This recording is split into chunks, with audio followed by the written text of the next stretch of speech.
Okay, this is the dollar bill Angelfish. We're going to start out in kind of a classic paper airplane mode. We're going to fold it in half exactly lengthwise, put a sharp crease in it, unfold it, continue in our paper airplane style. I'm going to fold both sides in, creating a nice even triangle.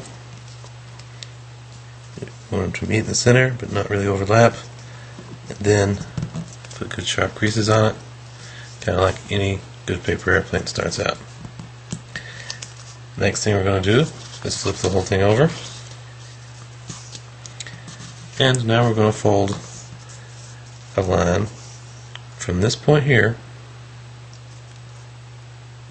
and we're going to fold in to our center crease, which we can still see from the beginning step. So take this crease here, fold a line into the center.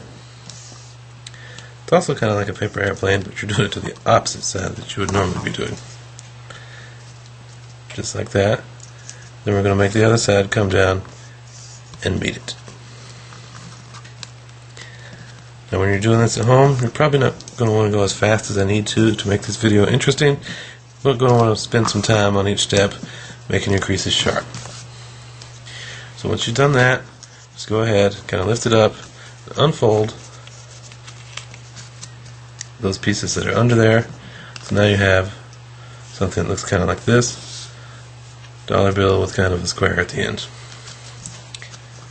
Now we're going to flip it back over again, take this side here, and the goal is to fold it directly in half. Now if you made good sharp creases in the first steps, it should fairly easily divide itself into a nice triangle. So once you got that where you want it, go ahead and crease that off. That's going to be the basis of the tail for our angelfish. The next step is to take this side of the dollar bill and fold it to this point right here. Not to overlap it, but just kind of to touch it. So your best bet is to line those up. Keep an eye down here. You want this to be straight. So watch those sides. If they're even on the top and bottom, it's straight. Points touch the line right here, crease it. So now we have this. Next, we're going to take the top corner and fold it down, once again, sort of like a paper airplane, to the middle crease. Now, I actually like to come slightly over the middle crease. It's kind of a personal preference. You can change this later. I'll show you how it works at the end. So we're going to sharpen that up. Then in the bottom, we're going to need to come from this corner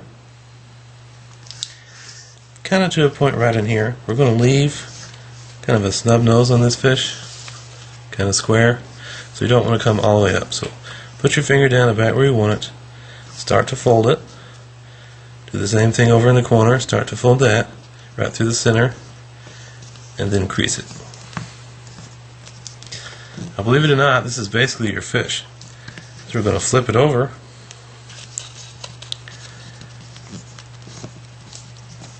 and there you have it.